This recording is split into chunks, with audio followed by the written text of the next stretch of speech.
Bonjour à toutes et à tous, bienvenue sur KTO pour la vie des diocèses et on continue cette série d'émissions enregistrées depuis les bureaux, les studios du sanctuaire de Lourdes à l'occasion de l'Assemblée plénière des évêques de France.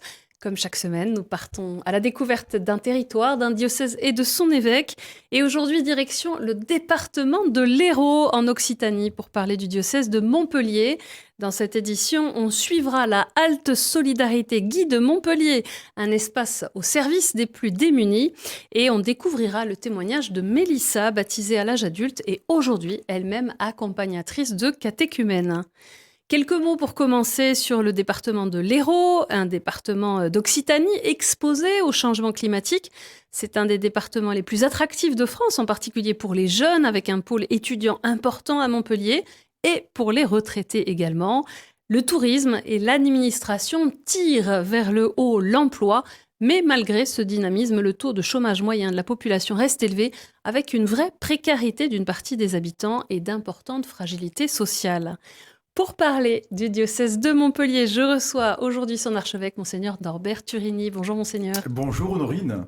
Bienvenue au cœur de cette assemblée plénière. Je viens de présenter un petit peu l'Hérault. Comment est-ce que vous pourriez nous faire mieux connaître les caractéristiques du diocèse ? D'abord, vous l'avez très bien présenté. Vous avez souligné à la fois les richesses, ce qui fait la richesse de ce territoire, et en même temps aussi les limites et la précarité. Effectivement, c'est ce contraste qui est parfois saisissant. Voilà, où on sent un certain potentiel, à la fois au niveau social, au niveau économique, et en même temps aussi une misère. Voilà. Donc vous l'avez très bien présenté. Ce que je voudrais dire, c'est que la mission de l'Église diocésaine de Montpellier s'inscrit dans cette réalité, voilà, de contraste. Autant il y a des contrastes au niveau des paysages, entre le littoral et puis les hauts-cantons, par exemple, pour faire bref. Autant aussi il y a des contrastes au niveau de la population, de sa diversité. Et vous l'avez souligné très justement, on a la chance, la grâce, je ne sais pas comment il faut le dire, la richesse d'avoir ce trésor de la vie étudiante qui regroupe quand même autour de 85 000 étudiants et qui donne donc à Montpellier, à son diocèse, une mission étudiante et des jeunes professionnels également très riches. On va voir quelques chiffres justement sur ce territoire, puisqu'il y a plus d'1 200 000 habitants, 43 ensembles paroissiaux, 89 établissements dans l'enseignement catholique. On compte 117 prêtres de moins de 75 ans dans le diocèse de Montpellier, 37 diacres permanents, 2 séminaristes qui sont en formation, en discernement, 29 communautés religieuses et 44 laïcs en mission ecclésiale. Voilà, ce ne sont encore une fois que des chiffres, mais on va un peu mieux découvrir les visages des catholiques engagés. Je continue avec peut-être quelques dates pour mieux connaître votre parcours, Monseigneur Turini. Vous êtes donc archevêque de Montpellier depuis 2022. Né en 1954 à Cannes, dans les Alpes-Maritimes, ordonné prêtre en 1982 pour le diocèse de Nice, évêque de Cahors de 2004 à 2014, évêque de Perpignan-Elne de 2015 à 2022. On voit que le point commun de toutes ces villes, c'est qu'on est clairement dans le sud et votre accent le laisse entendre. Je termine avec votre devise épiscopale: aimer, évangéliser, servir. Voilà. Et je voudrais commencer cette émission, Monseigneur Norbert Turini, par évoquer avec vous les conséquences du changement climatique dans l'Hérault et l'augmentation des besoins en eau. On a entendu les souffrances du monde viticole notamment. C'est une préoccupation que vous portez, dont vous voyez les conséquences au quotidien ? Alors c'est une préoccupation que nous portons parce que l'activité viticole est très présente sur le département. J'ai eu moi-même l'occasion de rencontrer donc des viticulteurs. Alors si vous voulez, on pourrait dire qu'ils sont effectivement victimes donc du manque d'eau, du réchauffement climatique, mais en même temps, ce qu'il faut savoir aussi, c'est qu'ils ne baissent pas les bras. Ce que je trouve très beau chez les viticulteurs et plus largement aussi chez les agriculteurs, c'est que vraiment ils savent être créatifs, inventifs, trouver des solutions justement pour ne pas sombrer dans la morosité ou dans la sinistrose. Voilà. Et puis sauver aussi leur production et continuer à vivre. Voilà. Donc c'est vrai qu'il y a cette réalité du réchauffement climatique, il y a cette réalité aussi de la montée des eaux. Bon, en particulier, nous sommes propriétaires au diocèse de l'île de Maglone, sur laquelle se trouve la cathédrale mère du diocèse. Et là déjà, donc l'association qui a établi donc ces locaux pour la réinsertion de jeunes, en fait déjà travaille sur des plans pour pouvoir endiguer éventuellement donc les abords de l'île, etc. Faire en sorte que l'église, la cathédrale et l'île ne soient pas engloutis. Donc, si vous voulez, je crois que il y a une menace. Et en face de la menace, il y a quand même une créativité, une inventivité qui fait que chacun, à son niveau, cherche les bonnes solutions, les bonnes pratiques pour en sortir. En 2025, la Halte Solidarité fête ses 20 ans. Dans ce lieu au cœur de Montpellier, les actions sont portées par un collectif de 3 associations soutenues par le diocèse, le Secours catholique, Saint-Vincent-de-Paul et Santé Solidarité. Cette année, cet espace au service des plus démunis a été rebaptisé Halte Solidarité Guide de Montpellier, en hommage aux bienheureux originaires de la ville qui s'étaient mis au service des pauvres et des malades au XIIe et XIIIe siècle. Et depuis novembre, des travaux ont commencé pour agrandir et embellir les locaux afin de mieux répondre aux besoins des plus précaires qui ont évolué et augmenté depuis 20 ans, bien sûr. C'est Ophélie Marien qui s'est rendue sur place un mardi matin.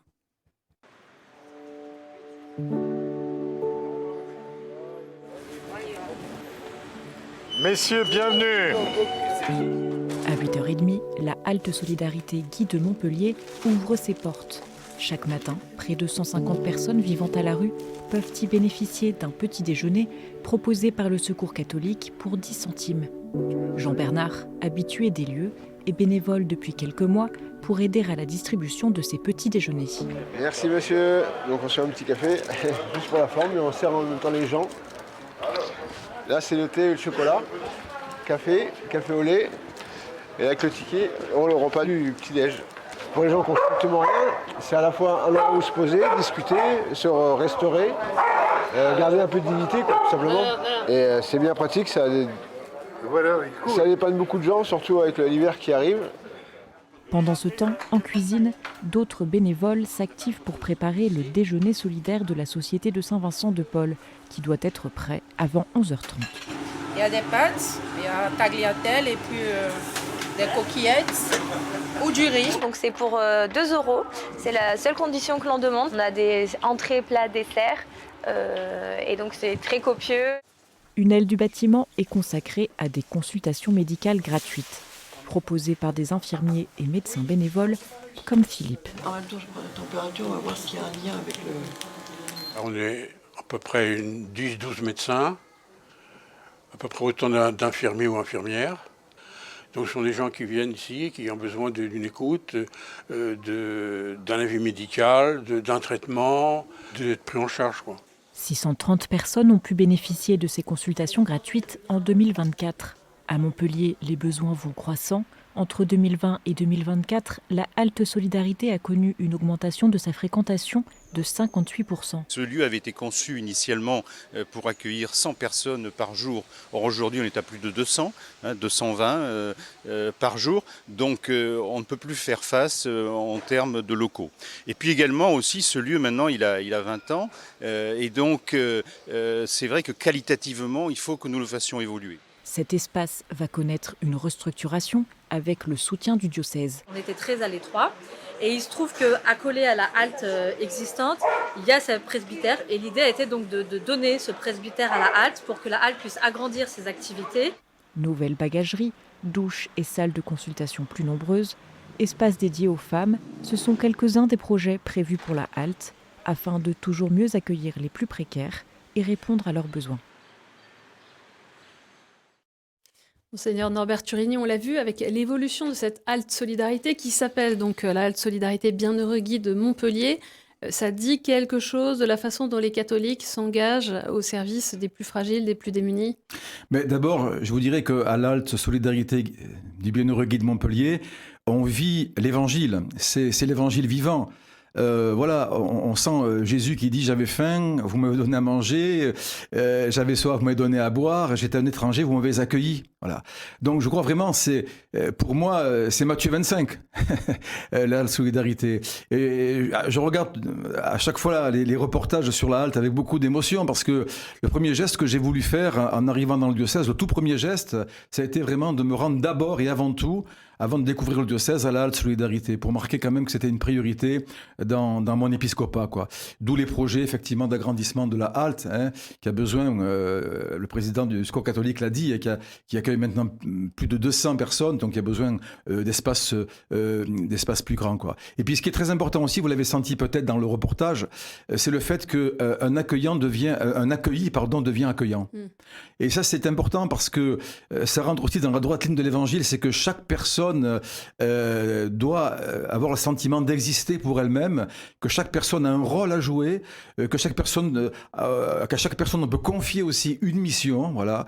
Et voilà, vraiment, c'est une manière aussi de mettre en valeur chaque personne, de ne pas établir des décalages entre ceux qui sont les responsables et puis ceux qui viennent, qui sont accueillis, mais vraiment de dire, bon, on forme une fraternité où chacun a sa place, telle que Jésus le veut dans l'Évangile. En 2023, vous avez écrit une lettre pastorale intitulée « Pour une église de Pentecôte à la suite du Christ ». Vous l'aviez présentée lors de la dernière émission, ici même il y a 2 ans. Qu'est-ce qui reste à parcourir de ce chemin quasi-synodal, je reprends vos termes, autour de la fraternité, l'hospitalité, pour être une église de Pentecôte en visitation? La lettre pastorale, elle voulait d'abord être un peu une impulsion, donner un peu un élan au diocèse et se dire qu'on ne peut pas vivre sur nos acquis. Et se dire, on a toujours fait comme ça, bon, on va continuer comme ça, et puis on verra bien où ça nous mène. Il faut avoir un peu une vision, même, j'allais dire, une vision prophétique de l'avenir. Alors, je ne dis pas que je suis un prophète, bien que baptisés, nous le sommes tous. Mais j'ai tenu quand même à ce que cette lettre pastorale donne un petit peu un élan, comme je viens de le dire. Et donc, elle est structurée autour de 4 réalités.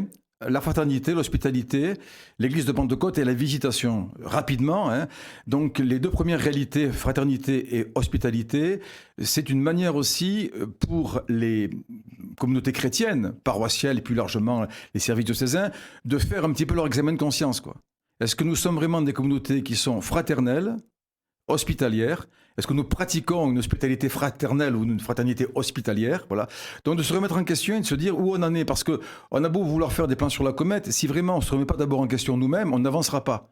Et la mission ne peut pas avancer, la mission d'annoncer l'évangile ne peut pas avancer si on n'est pas hospitalier et si on n'est pas frère. Voilà. Donc c'était les 2 premiers aspects. Alors chaque année, je développe un des volets de ma lettre pastorale. L'an dernier, c'était la fraternité. Cette année, c'est l'hospitalité. Voilà. Et l'an prochain, ce sera Église de Pentecôte. Et puis l'année suivante, le ministère de visitation. Voilà. Donc c'est à partir de cette remise en question de nous-mêmes qu'on peut avancer sur ce chemin de l'Église de Pentecôte. Et pas sans cela, quoi. Voilà. Sinon, c'est un cataplasme sur une jambe de bois. Voilà. Donc l'Église de Pentecôte, c'est vrai qu'elle va nous conduire effectivement à des conversions, j'aime pas le mot changement ou structuration ou mutation, à des conversions qui fait que comment notre Église diocésaine, elle va se convertir dans les 5-6 ans qui viennent, avec quels acteurs. Voilà. Et ça, c'est un travail aussi donc, qui commence par la fraternité et l'hospitalité et qui va se poursuivre aussi dans les différents doyennés, etc. Et puis, quel impact ça va avoir aussi sur le ministère des prêtres? Et là, on touche au 4e volet qui est là, le ministère de visitation. Cette année, on a 170 adultes, 110 adolescents du diocèse de Montpellier qui ont reçu le baptême. Après une préparation au sacrement souvent intense, la question se pose évidemment comment accueillir les néophytes dans l'église locale et les aider à s'insérer dans leur paroisse. Mélissa Carry, qui a été baptisée à l'âge adulte il y a 15 ans, est aujourd'hui accompagnatrice de catéchumènes dans sa paroisse. Elle témoigne de son cheminement après le baptême et revient sur les enjeux de l'accompagnement des néophytes. Les difficultés qu'on pourrait rencontrer en tant que néophyte, c'est l'après. C'est une fois qu'on est baptisé, qu'est-ce que je fais? Où je vais? Il peut y avoir un vide. On a ce cadeau d'être enfant de Dieu, mais on ne sait pas quoi en faire. Ça y est, on est entré dans la famille catholique, mais j'en fais quoi? L'enjeu après, c'est justement d'éviter cette cassure. Moi, il y a eu un grand trou de 8 ans.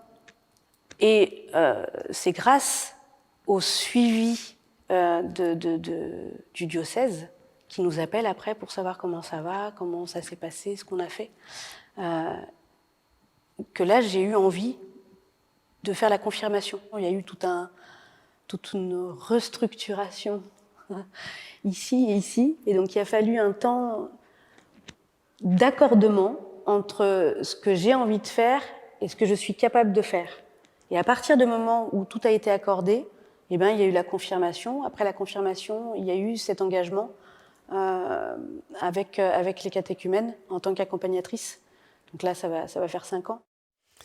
Une réaction peut-être, Monseigneur Turini, à ce témoignage de Mélissa? Ben, si vous voulez, le catéchuménat, le néophytat, pour moi, c'est l'œuvre de Dieu, avant tout. Souvent, je me dis, mais d'où viennent-ils? C'est pas forcément nous qui sommes allés les chercher.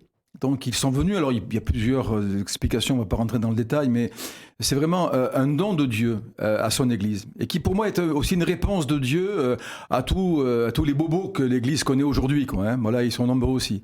Et voilà, donc c'est vraiment un don de Dieu. Et c'est en même temps aussi une responsabilité. Je pense que Mélissa l'a souligné, effectivement. Lorsque, voilà, on est baptisé adulte, confirmé, eucharistié, comment l'Église va continuer donc à nous accompagner, à nous soutenir, voilà. Et c'est un gros travail qu'on engage à peu près dans tous les diocèses, et surtout dans le nôtre, pour se dire, bon, ben, que proposer donc aux néophytes? Alors, je crois qu'il y a plusieurs choses, rapidement. D'abord, l'intégration dans les communautés. Comment une communauté est capable d'accueillir, j'allais dire, un peu un corps étranger? Parce que le catéchumène, il a une histoire récente, hein, elle n'est pas très vieille. Alors que dans la communauté, des personnes qui sont là, ils sont des vieux baroudeurs de la vie chrétienne. Il n'y a pas les codes aussi de la vie paroissiale. Ils n'ont pas forcément les codes, etc. Et ils arrivent avec une fraîcheur parfois déconcertante. Ils arrivent avec des projets, avec des idées. Donc comment effectivement les intégrer? Le gros travail, c'est l'intégration, parce qu'on sait que si un néophyte n'est pas intégré, au bout d'un an, 2 ans, il décroche. C'est ce qu'a dit presque Mélissa. Elle a décroché pendant 8 ans avant de revenir. Oui. Hein, voilà. Ensuite, je crois, deuxièmement, il y a aussi la mise en situation, découvrir un petit peu la vie d'une église locale à travers la charité, à travers ce qu'on a vu tout à l'heure, hein, à travers la solidarité, la charité, la solidarité en est une illustration. Bon. Et puis troisièmement, un peu une formation aussi, hein, formation à la vie spirituelle, formation aux grands fondamentaux de la foi, etc. Bon, je crois qu'il faut arriver, voilà, à leur montrer que on s'intéresse à eux. Ça ne sert à rien de se gargariser du chiffre important du nombre de catéchumènes si on sait que 2 ans après ils vont partir. Et qui ne compense pas la baisse du nombre de baptêmes de bébés. Voilà. Donc on a vraiment, je dis, c'est un don que Dieu nous fait, et en même temps une responsabilité qu'il nous donne. Voilà. Je voudrais vous entendre sur particulièrement l'exercice du ministère du prêtre. Vous l'avez évoqué rapidement tout à l'heure, le lien au territoire. Comment est-ce que vous voyez la vocation du ministère sacerdotal, la vocation du prêtre dans les prochaines années dans le diocèse de Montpellier? Alors vous me permettez un peu d'anticiper sur, un peu sur l'avenir. En fait, je pense que le ministère du prêtre aura tout à gagner si il est en quelque sorte un ministère paulinien. Un ministère de visitation. Qu'est-ce que ça veut dire? Ça veut dire que Paul, si vous voulez, il a donc fondé des communautés, et puis il a passé du temps à les visiter et à leur écrire. Donc c'est une forme d'itinérance? C'est une forme d'itinérance, voilà. Et c'est un petit peu ça qu'il y a dans le ministère de visitation. C'est-à-dire que le prêtre, sur le territoire, ne passe pas son temps à courir d'une paroisse à une autre, mais que par exemple, il puisse se donner une organisation, et ça, il faudra que nous l'aidions bien sûr au niveau diocésain, de façon à ce qu'il puisse passer du temps. Ce qui dit passer du temps, dit vivre une proximité évangélique et fraternelle et spirituelle auprès des fidèles des différents villages. Alors, c'est sûr que ça parle plus à des prêtres donc du rural et des hauts cantons chez nous qu'à des prêtres, bien sûr, de Montpellier, hein, puisque de Montpellier, les paroisses quasiment se touchent. Mais je pense que un temps viendra aussi où la question se posera comment vivre une proximité fraternelle et spirituelle autre que liturgique, sans bien sûr cracher sur la liturgie, loin de là, loin de moi, mais pour effectivement que se crée ce corps du Christ avec toutes ses vocations, avec toutes ses dimensions. Un mot peut-être sur la province ecclésiastique de Montpellier, qui est aussi bien sûr un lieu de mise en œuvre de projets communs. Et parmi eux, il y a les Rencontres méditerranéennes 2025 qui portent un regard particulier sur le dialogue entre culture et religion. Vous avez annoncé la mise en œuvre de collaboration entre l'enseignement catholique de la province et celui du Maroc. Alors c'est un choix provincial. En fait, on a tous participé, les évêques de la province quasiment dans leur totalité ont participé aux Rencontres méditerranéennes. Et là, on est dans les suites de ces rencontres méditerranéennes. On s'est dit, on ne peut pas en rester là. Le pape Pape François est venu à Marseille, etc. On a passé des moments très forts, des témoignages poignants. Mais qu'est-ce qu'on va faire? Et donc, l'idée qui a été retenue pour la province de Montpellier, c'est qu'effectivement, on puisse créer un partenariat avec l'enseignement catholique du Maroc, où il y a 12 établissements scolaires d'enseignement catholique. Bien sûr, ça n'a rien à voir avec la façon dont on vit l'enseignement catholique donc dans nos diocèses, quoi. Mais se dire qu'il y a un rapprochement à opérer et surtout à s'enrichir mutuellement. Bon, parce que on a visité, nous sommes partis avec une délégation début juillet donc au Maroc. Nous avons visité certaines écoles donc d'enseignement catholique qui sont tenues par des musulmanes ou des musulmans, voilà, où les enseignants sont musulmans et pourtant c'est un enseignement catholique avec un projet éducatif, un projet pédagogique, voilà. Et donc l'intérêt pour nous, c'est effectivement de pouvoir mieux faire connaissance, d'abord se connaître, comprendre ce qui se passe. On envisage de repartir au mois d'octobre ou novembre prochain pour justement découvrir un petit peu les réalités donc, de ce monde musulman, de cette réalité musulmane au Maroc, voilà, pour comprendre là aussi, quoi. Et puis créer une forme de partenariat, surtout au niveau des enseignants, parce qu'il n'y a pas de lycée catholique d'enseignement catholique donc au Maroc, mais surtout école et collège. Et donc c'est un beau défi que nous relevons, surtout le diocèse de Montpellier, et puis chaque autre diocèse essaye de s'y associer ou de créer, créer un autre partenariat également. Enfin, ça crée une émulation, voilà, un enthousiasme, et vraiment le désir de prolonger et de créer des ponts. Hein, c'était le but des rencontres méditerranéennes. On va passer, Monseigneur Norbert Turini, aux questions de terrain.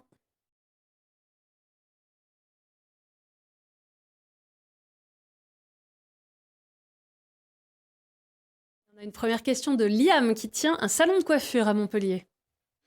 Bonjour Monseigneur Turini, j'avais une question pour vous.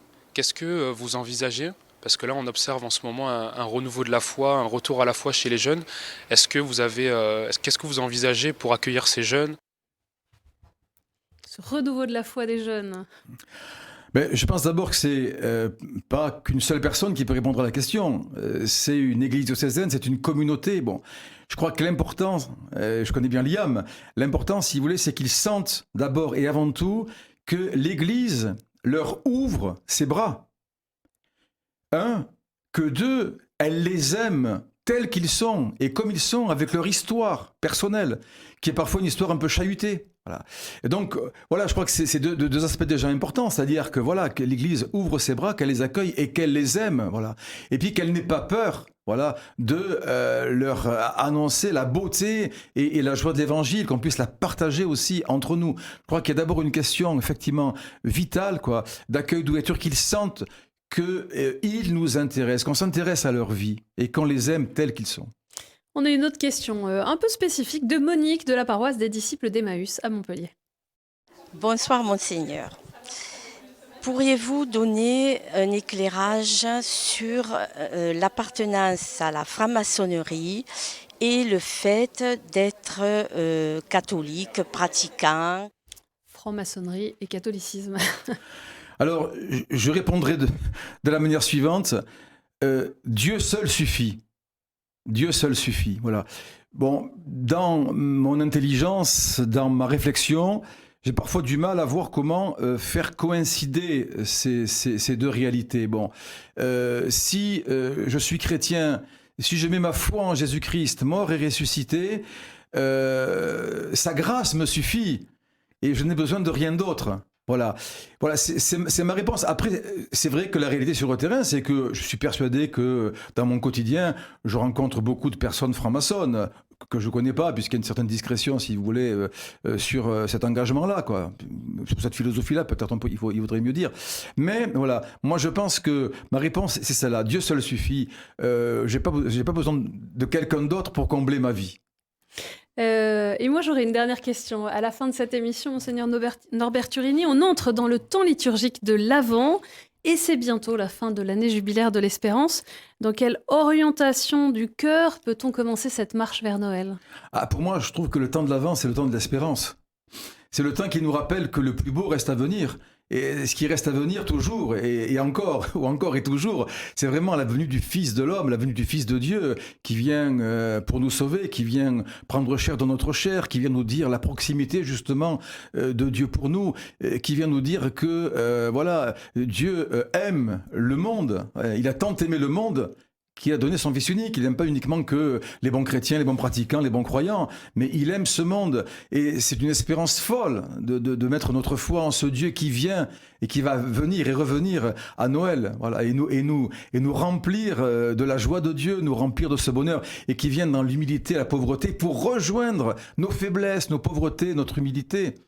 Merci beaucoup, Monseigneur Norbert Turini. Merci Honorine. D'être venu sur ce plateau de la vie des diocèses. Pour en savoir plus sur le diocèse de Montpellier, rendez-vous sur le site internet montpellier.catholique.fr. Cette émission est bien sûr à revoir sur kto-tv.com et à réécouter sur les plateformes de podcast et sur l'application KTO Radio. Merci à chacun d'entre vous pour votre fidélité et je vous donne rendez-vous la semaine prochaine.